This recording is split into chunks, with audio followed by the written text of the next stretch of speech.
हर हर महादेव, जय भोलेनाथ। नमस्कार, मैं साधना पांडे मार्गदर्शन पे आपका स्वागत करती हूँ। तो दोस्तों, आप लोगों का बहुत ज़्यादा मांगा गया ये वीडियो है कि 9 दिन क्या भोग लगाएं। वैसे तो ये वीडियो आप लोगों को मिल जाती है एक दिन पहले ही, लेकिन आप लोग का ये प्रश्न आ रहा है बहुत ज़्यादा कि हमें जो है एक साथ बता दीजिए ताकि हम इंतज़ाम करके रख सकें। तो चलिए, आप लोगों की वही डिमांड पूरी हो रही है जो आप लोगों ने बहुत बहुत ज़्यादा मांगा था। तो सबसे पहले तो देखिए, नवरात्रि में माँ को कुछ भी भोग लगाइए। मैं आपको बता दूं कि कुछ भी कोई भी भोग लगाइए, माँ स्वीकार करती हैं, बिल्कुल स्वीकार करती हैं। बस एक चीज़ उस भोग में होना चाहिए, वो होना चाहिए आपका प्रेम, आपका सच्चाई और आपका माँ के प्रति समर्पण। यदि आप कोई भी भोग लगाते हैं, ये 3 चीज़ें आप मिला देते हैं, तो वो माँ भोग जरूर स्वीकार करती हैं। और नवरात्रि में कौन सा कलर पहनना चाहिए, इस कलर को लेकर के भी काफ़ी दुविधा की स्थिति बनी हुई है कि कौन सा कलर पहने। तो देखिए, नवरात्रि में पहले दिन जो आपको पहनना है वो पीले रंग का कपड़ा पहनना है। पीले रंग का, हल्के पीले रंग का वस्त्र आप पहनिए नवरात्रि में, अगर आप 9 दिनों के अनुसार पहनना चाहते हैं तो। उसके बाद आप दूसरे दिन पहनिए हरे रंग का कपड़ा। दूसरे दिन हरे रंग की साड़ी, हरे रंग का सूट या जो भी पहनना चाहें तो वो आप पहन सकते हैं। तीसरे दिन आपको पहनना है ग्रे कलर का कपड़ा। ग्रे या फिर स्लेटी जो भी बोलते हो, इस कलर का कपड़ा आपको पहनना है। और अगले दिन आपको पहनना है, चौथे दिन आपको नारंगी रंग का, यानी कि संतरे की कलर का, जो गिरुआ होता है उस कलर का आपको कपड़ा पहनना है।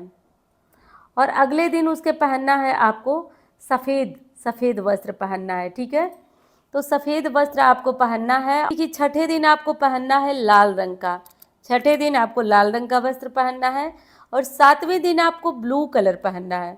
और आठवें दिन आपको गुलाबी पहनना है। और नौवें दिन आपको बैगनी पहनना है। तो वैसे तो देखिए, माँ के ये सारे कलर हैं, सारे स्वरूप को जो मिला करके कलर है वो ये कलर है माँ के। इन्हीं कलर को मिला करके आप 9 दिन पहनते हैं। वैसे सबसे अच्छा है कि अगर आप लाल या पीले रंग का वस्त्र पहनकर माँ की पूजा करते हैं तो ये अति उत्तम होता है। बाकी आपकी इच्छा, आपके अनुसार मैंने बता दिया, आप 9 दिन के अनुसार कपड़े इंतज़ाम करके भी रख सकते हैं। अब चलिए हम लोग देख लेते हैं कि 9 दिनों में माँ को क्या भोग लगाएंगे। अलग अलग स्वरूप को अलग अलग भोग लगता है, तो इसलिए हम माँ को अलग अलग भोग लगाएंगे। अलग अलग भोग में दोस्तों होता यह है कि हमारी जो माँ के प्रति प्रेम होता है वो दिखता है, और साथ साथ हम माँ को ये भी दिखा पाते हैं कि हम उनकी पसंद का, उनकी चीज़ों का कितना ध्यान रखते हैं।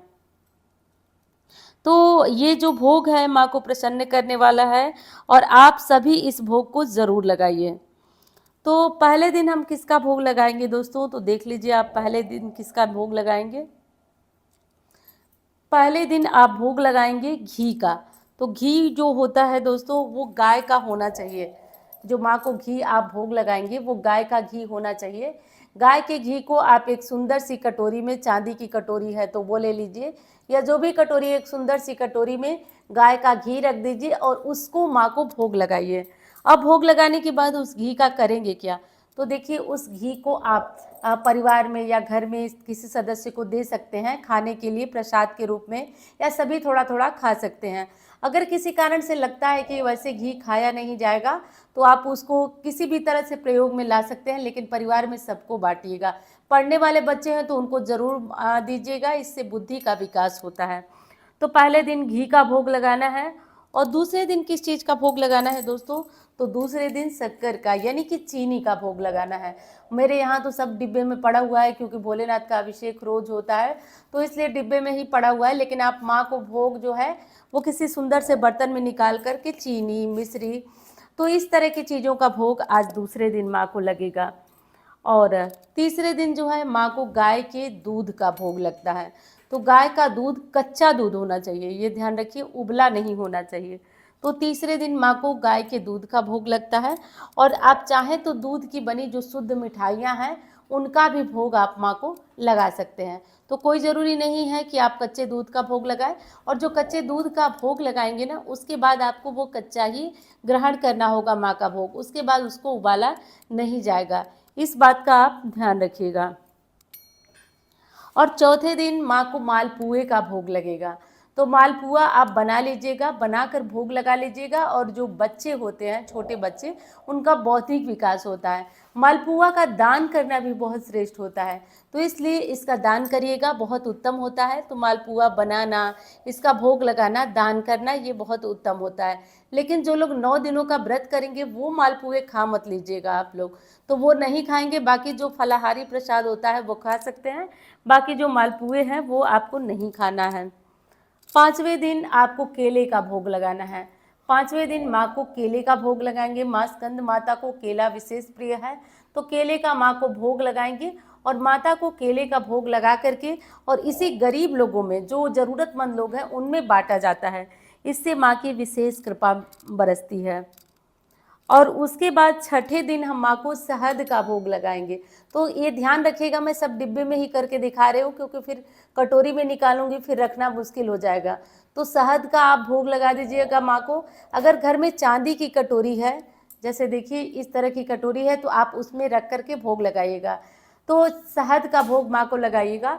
और इस शहद का आप, अगर आपको किसी भी तरह से स्किन की प्रॉब्लम है, कोई दिक्कत है, तो आप चेहरे पे लगा करके और आप इसे धोइएगा। देखिएगा स्किन की प्रॉब्लम दूर होती है, जिनके चेहरे में आकर्षण नहीं रहता है वो भी दूर होती है। तो शहद का प्रयोग बहुत तरीके से, शहद को कपूर में मिला करके भी लगाया जाता है, इससे स्किन की प्रॉब्लम दूर होती है।